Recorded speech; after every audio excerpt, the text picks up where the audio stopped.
La Cour de répression des infractions économiques et financières a connu une semaine particulièrement chargée. Entre condamnations, relax et renvois, plusieurs dossiers emblématiques ont marqué l'actualité judiciaire. La principale décision est tombée le lundi 27 juillet. L'ancien ministre de l'Environnement, Oyegi Lavogui, a été reconnu coupable de détournement de deniers publics, de blanchiment de capitaux et d'enrichissement illicite. La chambre de jugement l'a condamné à 6 ans d'emprisonnement, à une amende de 2 milliards de francs guinéens et a décerné un mandat d'arrêt contre lui.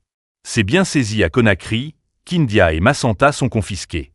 Il devra également verser 5 milliards de francs guinéens à l'État guinéen au titre des dommages et intérêts.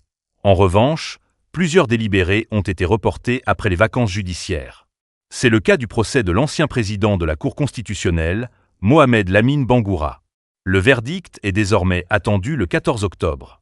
Poursuivi pour détournement de deniers publics, enrichissement illicite et blanchiment de capitaux, il reste détenu à la maison centrale de Conakry. Même décision dans le dossier de l'ancien ministre de la Défense, Dr Mohamed Diané.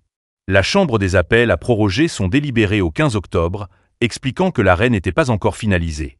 Autre renvoi, celui du dossier impliquant Ahmed Sékou Traoré, ancien président de la délégation spéciale de Ratoma, et Mohamed Kamara, receveur communal.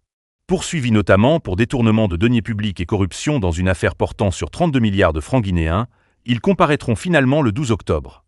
Du côté de la Chambre des appels, 2 décisions de relax ont été confirmées. L'homme d'affaires Sékou Kaké et la société Kaké Construction ont été définitivement blanchis des accusations de blanchiment aggravé de capitaux et d'association de malfaiteurs. La Cour a estimé que les faits n'étaient pas établis et a débouté l'État guinéen de toutes ses demandes. Même issue pour l'ancien receveur communal du Trésor de Matoto, Mamadou Saïdou Baldé.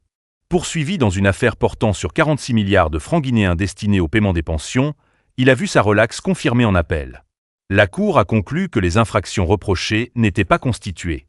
Au terme de cette semaine judiciaire, la CRIEF clôture ses audiences avant les vacances judiciaires avec un bilan marqué par une condamnation, 2 relaxes confirmés et plusieurs dossiers sensibles renvoyés au mois d'octobre.